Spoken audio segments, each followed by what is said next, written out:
ప్రభునందు ప్రియ స్నేహితులారా, నేటి ఉదయకాలపు వాక్య ధ్యానంలోకి ప్రేమపూర్వకమైన ఆహ్వానాన్ని అందిస్తున్నాను. నేటి ఉదయకాలము 124వ కీర్తనలోని మొదటి వచనంలోని ప్రాముఖ్యమైన అంశాన్ని ధ్యానిస్తా ఉన్నాం. If it had not been for the Lord who was on our side. ప్రార్థన చేసుకుందాం. కృపగల ప్రభువా, దయగల తండ్రి, వాక్యం ద్వారా మాట్లాడుతూ మాలో ప్రతి ఒక్కరిని దర్శించమని మా ప్రభు రక్షకుడు నజరేయుడైన యేసు నామమున అడిగి వేడుకుంటున్నాం తండ్రి. ఆమెన్. ప్రియా స్నేహితులారా, నేటి ఉదయకాలము ఈ యాత్ర కీర్తనలో కీర్తనకారుడు అద్భుతమైన ఒక ప్రశ్నను లేవనెత్తుతా ఉన్నాడు. ఈ ప్రశ్నను లేవనెత్తుతూ, ప్రభు మన పక్షమున ఉండకపోతే, యెహోవా మన పక్షమున ఉండి ఉండకపోతే, ఆయన లేకపోతే మన పరిస్థితి ఏమైపోయేది? యుద్ధంలో మన స్థితి ఏమయ్యేది? కరువులో మన పరిస్థితి ఏంటి? వరదల్లో మన పరిస్థితి ఏంటి? ఆయన మన పక్షంగా లేకపోతే అసలు మనం మిగిలి ఉండేవారమా? ప్రియమైన వారలారా, మన ఆధ్యాత్మిక జీవితంలో ఆయనను నమ్మి ఆయన చేయబట్టుకొని నడిచిన తర్వాత ఎన్నెన్నో అనుభవాల గుండా వస్తున్నాం.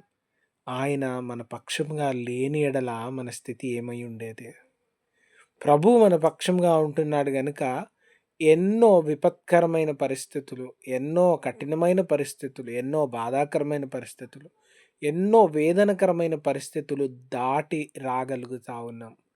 ఆయన మన పక్షంగా ఉన్నాడు గనుక మనము ఎన్ని శ్రమలలోనైనా ఓర్చుకోగలుగుతా ఉన్నాం. కోవిడ్ వచ్చినప్పుడు ఎంతో బాధాకరమైనటువంటి పరిస్థితి. ప్రతి ఒక్కరూ కన్నీరు గారుస్తూ ప్రభు వైపు చూస్తూ ఉన్నారు. అటువంటి ఎన్నో కఠినమైన దినాలు, ఆర్థిక పరిస్థితి, అనారోగ్య పరిస్థితి, ఒంటరితనము, నిస్సహాయమైనటువంటి స్థితి, వీటి నడుమ ప్రభా ఏమవుతుందో తెలియనటువంటి ఆందోళన, ఇటువంటి రోజులు ఎప్పుడు ముగిసిపోతాయో తెలియదు. ఎన్నెన్నో బాధాకరమైన పరిస్థితులు, ఎన్నెన్నో వేదనకరమైన పరిస్థితులు, వాటన్నిటినీ దాటించినటువంటి దేవుడు. అందుకే కీర్తనకారుడు ఇక్కడ అంటా ఉన్నాడు, యెహోవా మన పక్షముగా ఉండి ఉండని ఎడల మనం ఏమైపోదుము? ఏమి జరుగుతుండేది? ఆ ఊహ, ఆ తలంపే భయంకరం.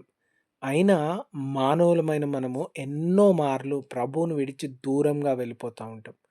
మన పాపపు కొరకు, పాపపు స్నేహితుల కొరకు, పాప అలవాట్ల కొరకు, పాప జీవితంలోని దుర్భరమైన వాటి కొరకు, వీటన్నిటి కొరకు ఎన్నో మార్లు హృదయాన్ని మొండిగా చేసుకొని పరిశుద్ధాత్మను దుఃఖపెడుతూ దేవునికి దూరమైనటువంటి దినములు, యేసు ప్రభుల వారి సిలువకు విలువనివ్వనటువంటి దినములు, ప్రభువుని ఆయాసపరిచిన దినములు, ప్రభువుని దుఃఖపరుస్తున్నటువంటి దినములు, ఎన్ని మార్లు కఠినంగా మొండిగా జీవించినాం.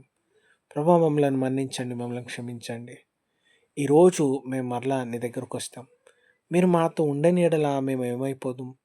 ఈ విశ్వాస యాత్రలో మా జీవితం ఏమై ఉండేది? మా అనుదిన జీవితంలో మేము ఎక్కడ ఉండిపోయేవారం? మా కుటుంబం ఏమై ఉండేది?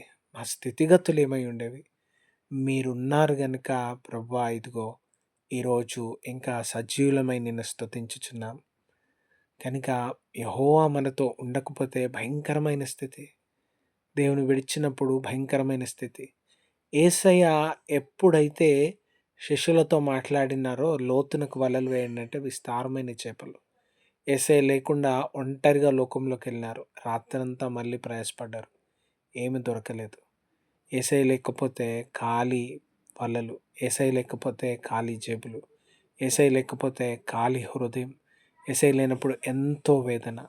ఆయనను విడువక, ఆయనను ప్రేమించుతూ, ప్రభా నీవు మా పక్షంగా లేకపోతే మేము ముందుకు వెళ్ళలేం. మోషే అంటాడయ్యా, నీ ప్రసన్నత రాకపోతే మేము వెళ్ళం, మీరు మాతో ఉండాలి. దేవుని కృప మనకు తోడైండును గాక. ఆమెన్.